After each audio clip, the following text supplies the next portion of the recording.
For years into our relationship, I was convinced she was it for me. Everything about her drew me in over and over. The way her smile lit up the room, how her hand always reached instinctively for mine, and that look she could give me that made me feel like the luckiest man alive. What we had felt unshakable, the kind of bond you could build a lifetime on.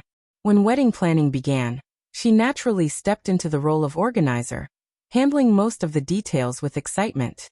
I didn't mind. Seeing her so thrilled about our future made me even happier to know I was marrying the woman I loved. One evening, while we were going over the guest list, she brought up something that didn't seem like a big deal at the time. With a bright smile, she said, "Brianna and the girls are putting together a trip to Miami for my bachelorette weekend." I raised my brows, teasing, "Miami, huh?"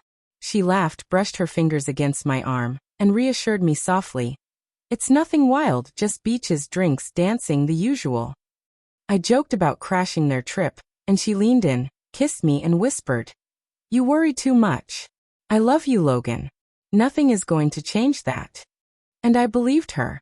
When the day of the trip came, I helped her pack, tossing in jokes and making her laugh. We teased each other right up until I dropped her off at the airport.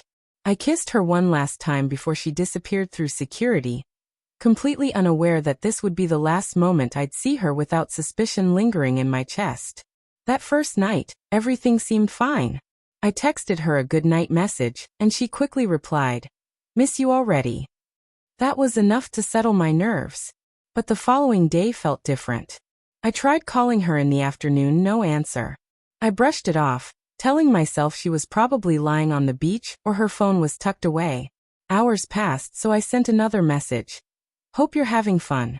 Call me when you can." Nothing. As evening crept in, the uneasiness grew. Andrea had never been one to ignore her phone, not even during nights out with friends. By 10 p.m., another call went straight to voicemail. My stomach knotted. The next morning, relief finally came when my phone lit up. I answered instantly. "Andrea." My voice betrayed the worry I was holding in. She sounded groggy, half asleep. "Hey babe. Sorry I passed out early.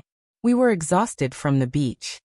I forced myself to let the tension slide away and tried to keep the conversation normal. But just as we were about to hang up, I heard it, a man's voice. Muffled, brief, but undeniably male. Then the line went dead. My heart stopped. I called back right away. She answered, this time sounding much more alert. "Who was that?" I asked, sharper than I intended. "What?" she replied quickly, feigning confusion. I heard a man's voice before the call cut. "Who's with you?" There was a pause, just a heartbeat too long, before she answered. "Oh, that was just hotel staff bringing breakfast." Her explanation came too quickly, too rehearsed. "Hotel staff?" I repeated, my doubt plain. "Yeah, they bring room service around," she added, her tone defensive. "You sure?" I pressed, my chest tightening. She sighed in frustration. "Logan, relax. I'm in my room with the girls. You're overthinking. Don't do this." I wanted to believe her. I forced myself to swallow the doubt, even though it gnawed at me. "Okay, have fun," I muttered. She quickly said "love you" before hanging up. But I stared at the screen long after, unsettled and uneasy. When she flew back the next evening, I was waiting at the airport. I missed her badly, craving the comfort of normalcy. But the moment she walked out, something inside me shifted. She looked stunning, glowing from the trip, but the hug she gave me was half-hearted, her kiss brief and distant. "How was Miami?" I asked. She smiled, but her eyes seemed guarded. "Amazing. I really needed that." I tried to keep things light. "Anything wild happen?" She laughed, tucking a strand of hair behind her ear. "Nah, just the usual, drinks, dancing, sunburns. Girl stuff." I smiled back, but the unsettled feeling only grew. Normally, she'd gush about every detail of her trip, but on the drive home she barely said a word, her attention fixed on her phone. Once home, she didn't even unpack, just flopped onto the couch, grinning at something on her screen. "Texting Brianna?" I asked casually. She jerked her head up, surprised. "What? Oh yeah, just catching up." That made no sense. She had just spent 3 days with Brianna. I didn't push it, but the unease sat heavy. The changes only got clearer as days passed. She was glued to her phone constantly, not scrolling aimlessly but typing furiously, smiling down at the screen. Every time I walked into the room, she tilted the screen away instinctively. Soon there were more and more girls' nights. Twice a week, sometimes more. One evening, as she stood at the mirror putting on lipstick, I asked quietly, "Out again?" She barely looked at me. "Yeah." I sighed. "Feels like we haven't spent much time together lately." She turned, raising a brow. "You see me every day." "That's not the same and you know it," I replied evenly. She scoffed, rolling her eyes. "So what, you expect me to stay home all the time now?" "No," I said calmly. "I just feel like things have been different since Miami." She groaned, exasperated. "Oh my God, not this again." I studied her, trying to read her expression, trying to figure out if I was being paranoid, or if there was something real behind my unease. "Are we seriously going to have this fight every time I go out?" she asked, snatching her purse. My temples throbbed as I rubbed them, exhausted. "No. Forget it." "Good," she muttered, walking out the door. And just like that, she was gone again. Here in body but miles away in every other sense. That night, when Andrea finally came home, I was already sitting in the living room, waiting. She walked in casually, tossed her keys onto the table like everything was perfectly normal, while I sat there staring, knowing nothing felt normal anymore. After 4 years together, I thought I knew her inside out. She had this smile that could melt away the worst of days, and a way of holding my hand like it was the most natural thing in the world. Planning the wedding felt like the next chapter of a story that was meant to last forever. But then small cracks began to show, things I tried to ignore, excuses I wanted to believe. One night, when she came home, I noticed something different. There was a smell clinging to her, faint but sharp, and definitely not her perfume. It was cologne. My chest tightened as I asked, "Where were you?" She avoided my gaze, claiming she'd been out with her friends. I stepped in her path, refusing to let it slide. "Then why do you smell like a man?" For a second, something crossed her face, guilt, fear, maybe both. Then she brushed it off with practiced ease. "Logan, someone must have bumped into me at the bar. Are we really doing this?" I wanted desperately to trust her, to believe the lie, but deep down I already knew. The following morning, while she was in the shower, her phone buzzed on the nightstand. My eyes landed on the screen before I could look away. A message from someone named Scott. My stomach twisted. Who was he? Against my better judgment, I reached for the phone. But before I could open anything, the water shut off. I dropped it back, forcing calm into my face as she walked out in a towel, steam curling around her. She caught me glancing, asked what I was doing. "Just grabbing my wallet." I lied smoothly. She didn't push, but I saw her lips tighten when she checked her messages. She was hiding something. That night, after she drifted off to sleep, I made my move. My heart pounded as I gently took her hand and pressed her finger to the phone's sensor. It unlocked with a soft click. I slipped out to the living room, the screen glowing in the dark.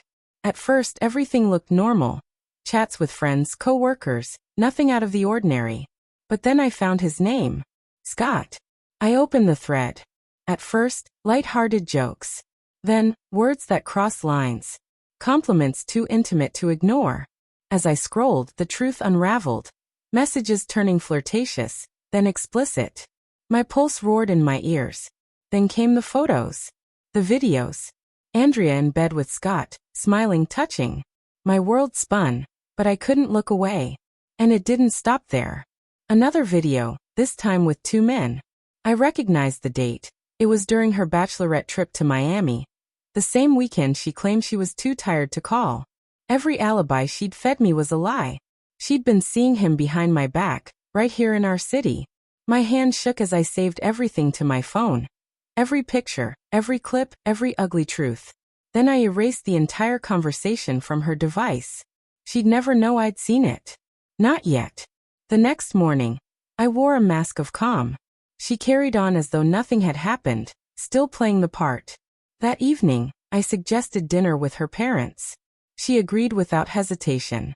Later, as we sat around the table, laughter and small talk filled the room. It looked like any other family gathering. Until I pulled out my phone, connected it to the TV, and pressed play. The laughter died instantly. On the screen there she was, Andrea with Scott, tangled in bed laughing, kissing. Another clip followed. Her mother gasped, covering her mouth. Her father's face darkened with fury. Andrea's skin turned pale as she stammered. What is this? My voice was steady, sharp. You tell me. Her father stood, fists tight, his voice like stone. Andrea, explain this. She broke, tears spilling as she turned to me. Logan, please. It was a mistake. I let out a bitter laugh. No. A mistake is tripping on a step. This is who you are. Her parents looked crushed. Her father's voice cut like a blade. I raised you better than this. Andrea's words faltered, nothing convincing left to say. I didn't give her room for excuses. Pack your things. The wedding's off. I want you gone tonight.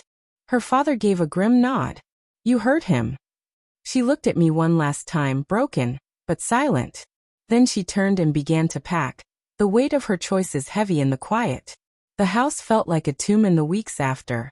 Every corner whispered memories of her. The silence was unbearable, but slowly, time dulled the ache. Clarity replaced heartbreak. I began to breathe again, to feel like myself again. Months later, a knock at the door pulled me back into the past. When I opened it, she stood there. Andrea, but not the same.